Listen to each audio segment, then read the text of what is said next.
Right, I'm going to be talking, guys, today about marketing blind spots. Are you leaking money in customers? So, um, a few facts. Love a good few facts to start with. Did you know that 67% of SMEs have no marketing plan? This is research done by Marketing Week, released just in February this year, so very recent. So, by the way, that's 2 in every 3 businesses do not have a marketing plan. That's pretty. That's quite a significant number of people. 27% set clear objectives when using specialist marketing services. In other words, only a third of the people that are working with people like us, agencies, do not have an objective set. They're just working with them and they're not saying, no, there's no objective. That does not register with me at all. When we're working with a client, where the very first thing we're saying, what is it that you want to achieve? At least we've got a target to aim for. And then finally, only 41% measure the profitability of their customers. Again, that just blows my mind. How can you be doing something in business and not really understand out of, say, 10 customers, which one is more profitable than is not? But that's the reality. That's running a business. And this is the SME sector. You've got to be a specialist in every area going. And it's one of the areas that marketing is one of the areas that often can be a bit of a fuzzy area, and that's where people like us come in. So a few facts there. Now, question: who wants results from their marketing? Let's see a show of hands. Everyone. Who wants them yesterday? Yeah. All right. Well, yeah, absolutely. That's what everybody wants. But I'm sorry to tell you guys, marketing isn't an emergency service. Even I want them yesterday. What it is it's a series of activities done consistently over time that makes it work. That's what it's all about. It's all about consistency. People come to us when they're in a bit of trouble and say, right, we need leads and we need them quick.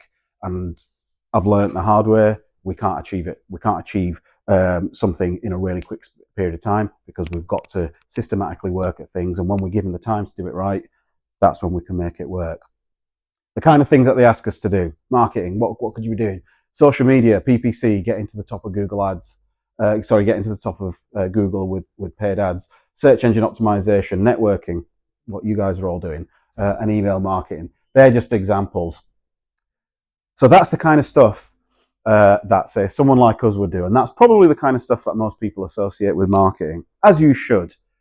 Really, ultimately, the reason you're doing it is to get the lead, right? That's what you want. You want to get the lead, and then from there, you want to turn it into the sale. So really, this is the area that that we're kind of focusing on when we're talking about the blind spot. So, blind spot number 1: tracking. What is tracking? So, going back to, let's take a look back at the previous slide. You'd think I'm going to be talking about something going on here, but actually, where I'm going to be talking about is this area. Now, what has that got to do with the stuff that's going on here? Sales and marketing go hand in hand.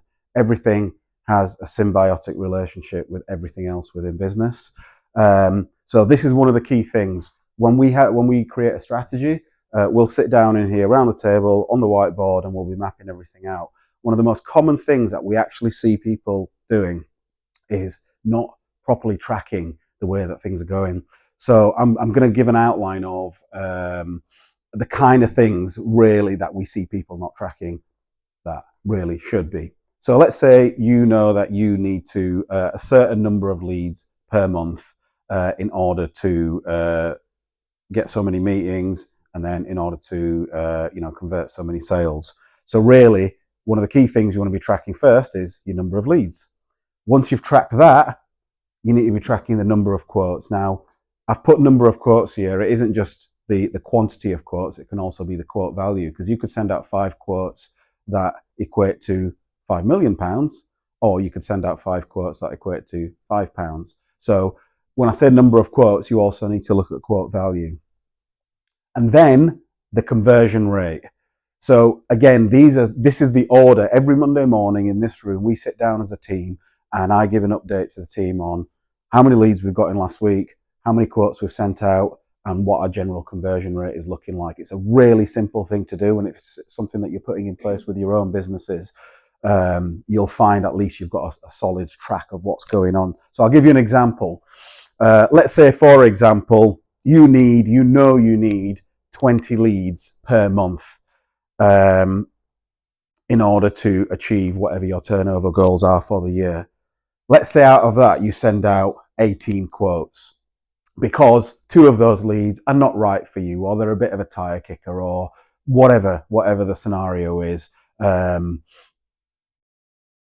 then after that, let's say you convert 9 of them, so you've got a 50% conversion rate. Really, really, really simple maths. But if you're keeping track of this on a weekly, monthly basis, that in itself will help you actually look further and look backwards. So let's say if you say, right, my turnover goal for the year is £100,000. If you know that you've got a conversion rate of 50%, you know that you need to be quoting out £200,000. Really simple stuff, but you'll be amazed the number of times we see these kind of metrics are just not being measured. So that, folks, is marketing blind spot number 1. Number 2 is existing clients. You've got a 60 to 70% success rate when selling to an existing customer versus 5 to 20% to a new customer. Your existing customers, they already know you. They already trust you. You've already got that relationship. Again, the number of times we'll sit in a strategy meeting and we will say, all right, what's your customer retention rate like? And the answer is usually a blank. It's often a blank because it's not being tracked. These are people, if you're doing a good job with them, then why not retain the relationship and go back to them and say, all right, well, you've got this service. How about this one? And it isn't about going in for the hard sell. It's about, you should be adding value with whatever it is that you're doing. So then bolt on another service and say, you really like what we're doing? How about this one as well? You'll be amazed at how many times we see that not happening. A great tool for that is email marketing. So obviously we're all busy, doing our day jobs and whatnot. So it's not always easy to pick up the phone and retain those relationships. Email marketing is a really simple way, something like MailChimp, just sending out regular newsletters, updates on the things that are happening. On average, you'll see between 3,000 and 25,000 marketing messages in a day. And you have to be in it to win it. So if your brand message is consistently in front of your audience when they're ready to purchase, then they'll come back to you. And if you've already got the relationship with you, they're not going to see it as spam. They're going to see it as, oh, these guys are telling me something new. Number 3, blind spot number 3, smart goals. So, obviously you're in business, you need to set goals, and it needs to be something more than this time next year we'll be millionaires. It needs to be defined. Again, one of the key things, yeah, you get the reference? Yeah. Only Phil's analysis? It's one of the key things that we do when we sit down, when we're creating a marketing strategy is tell us about your objectives. Everybody wants growth. That's one of the reasons you're looking at marketing. It doesn't have to be taking over the world. It can be just, an increase in turnover, increase in profit that can help pay for that next holiday or your new house or whatever. Smart goals. What does SMART stand for? Specific, measurable, achievable, realistic, timed. Again, really getting that out of clients is sometimes a bit of a tough one. For example, rather than saying this time next year we'll be millionaires, it needs to be specific. So this time next year, all right, we've got that a little bit specific, but it might be, right, we're going to increase turnover by 70%. Specific. Is it measurable? Yes. How are you going to measure it? Go back to the tracking example I gave in number 1. So make sure you're measuring. Well, turnover is a very measurable figure. Your objectives don't have to be turnover related. It can be all kinds of things. Is it achievable? Increasing by 70%? It can be done. There was many years ago, we doubled our turnover 1 year. It is achievable. You've got to look at, do you have the capacity for that kind of thing? Yes, it's a beautiful thought thinking, I'm going to increase my turnover, but do you have the physical human beings to be able to deliver the work or the supply chain to deliver the work? Is it realistic and is it timed? So again, we said, this time next year. Fundamental thing, we see it missed out a lot, and you'd be amazed at how many times we have to actually sit down and really narrow this down with clients. Blind spot number 4, business symbiosis. This is a word I made up yesterday. I Googled it. And it turns out it already exists, but not in the context that I'm about to tell you. So I'm going to take credit for this one. No, is that a thing? Oh, okay. Right. No, I haven't, but yeah. Actually, no, I do know what you're talking about. But anyway, we can talk about that afterwards. Business symbiosis. I referenced this early on. Every function in business has got a symbiotic relationship.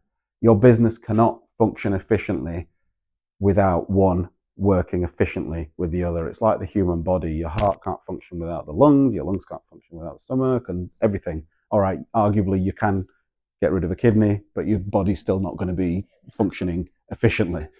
Um, so yeah, this is a thing that we often see, and this is where I've always believed, and well, I know marketing steps into every arena. So yes, sales and marketing go hand in hand, as I talked about in the first point. You can get all the inquiries in, but if the salespeople are not doing the right thing and it's not being tracked or converted in the right way, that means nothing. Your marketing's a complete waste. HR, how would it connect in with that? If you think about people culture within the business, the employer brand, if the people within the business don't really believe in the values of the organization, the purpose and the things that it's doing, then quite frankly, they're probably not going to deliver a great job, which links into operations. If you're delivering a terrible job, quite frankly, that's just impacting your reputation. And then same with finance, there's marketing within finance as well, with the way that you're sending out invoices, the way that it's being chased up. Finance are generally known to be a bit of a dragon of a department. They're the people with the purse strings.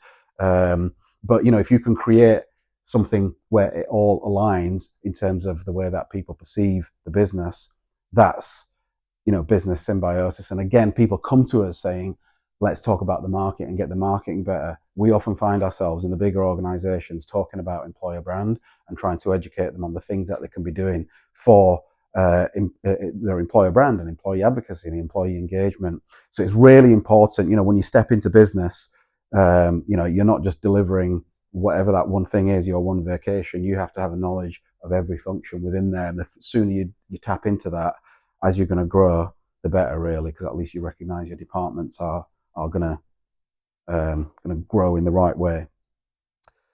Number 5, reviews. Once again, I feel like I've said this a lot of time. You'd be amazed at how many times. This is a really, really, really easy one. Show of hands, who's got a Google My Business page for their business? Who's got reviews on them? Okay, you all have. Right, okay, well, that didn't work. Right, really, really, really simple thing to do. You can get reviews everywhere, LinkedIn recommendations and all kinds of places.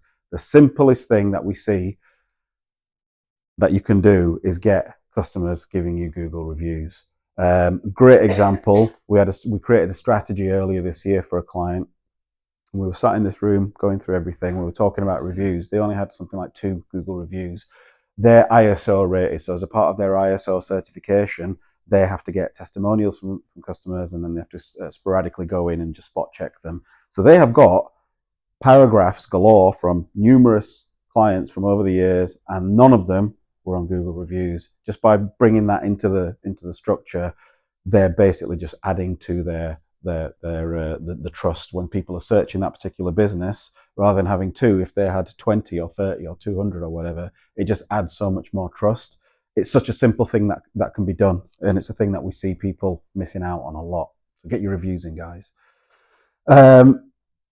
Blind spot number 6. Who's the hero here? That's you. That's your client. I never realized how tall Alfred was until I put this out. It should be the other way around. Batman should be like 7 foot tall or something. Who's the hero? And by that, what kind of led me to kind of put this as a point. When we say we're creating websites for people, or we're doing their social media or whatever, the feedback might be, oh no, well, I don't quite like that because I wouldn't do that on a website. And I often have to say to the client, sorry, mate, it's not about you. How would your user interact with it? And you've got to be really careful. You've got to get into your customer's head. Who is the hero? They are the hero. You are the Alfred. And as it goes, that's how we have a package called Alfred, where we will, on a monthly basis, support people because they're the hero.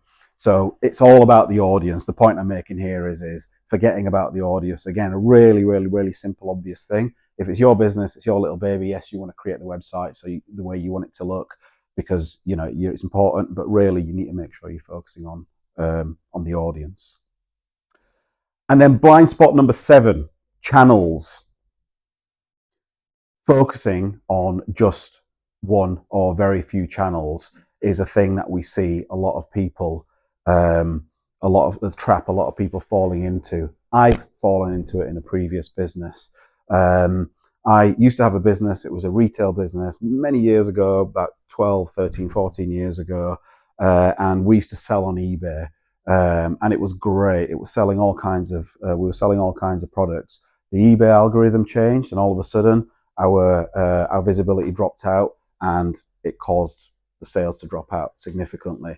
We had a plan to, create the website and, build the brand and all that kind of stuff that I'm very aware of now. I wasn't so experienced in it then. It was just dependence on one channel. There's always a danger in that. And it's the kind of thing, obviously, the big question is, well, where do I invest? Where should I do it? It's really expensive. I don't know what to do with it. And obviously, again, this is where, the advice of professionals come into play. And that's where Solar 7 comes in. Solar 7 is a model that we've created. It's not reinventing the wheel. It's 7 stages to get to return on investment. So I'll give you a really quick overview on it.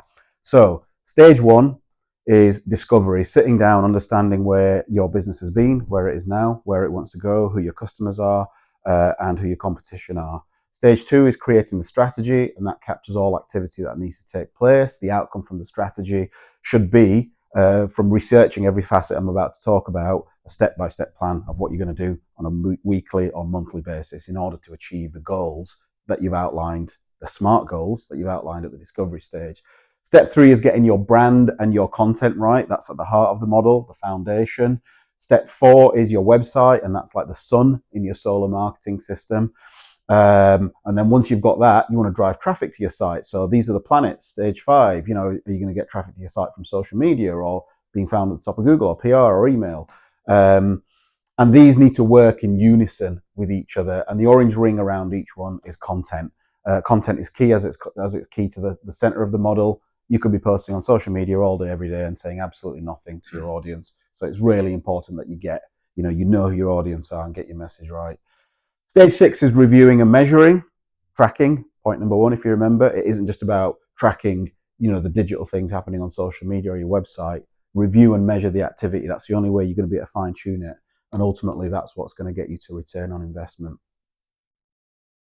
So that is a model to help give you a bit of guidance on, identifying where the pitfalls are and where you could be looking at stronger. And I've put together a way that you can actually use this as a tool yourselves to identify where you feel that you might want to focus on. And it's just a simple numerical way of doing it. Again, review and measure. So imagine you were to score each facet of the model out of 10. So let's say, for example, this is completely hypothetical. Let's say a person has a business and they think, all right, well, my strategy, I'll only give it a 2, so it's a red. My brand, I feel branding is about a 5, so it's an amber. So let's say 1 to 4 is red, 5 to 7 is amber, and then anything above 7 is green. The website they're really happy with, so it's an 8, fine. And then all the other areas, social media is a 6. The email is an 8, the PR is a 3, and so on and so on. The measurement, the way that they're measuring stuff, it's a 5 out of 10. And the return on investment, you're not getting, I don't feel like they're getting a great return on investment, that's a 2. So you've basically just put numbers against where you're happy with and what you're not happy with. So straight away, once you've done that, you can see where the focus points are, right? All right, you're not happy with, that's the outcome. So yes, you want to focus on that, but in order to focus on that, you need to start, in this circumstance, the obvious answer is start with your strategy or start with your social media. And, like I said, SEO may not be relevant. So what I would say, guys, is, we've talked about a series of blind spots, and hopefully we've pointed out a few things that are worth kind of keeping an eye on for your business. And this is a tool. It's on our website. Use it. It's there just to score the things that you're doing, and it will hopefully give you a bit of an outline of where to focus your attention to help improve your marketing. And that, folks, is me.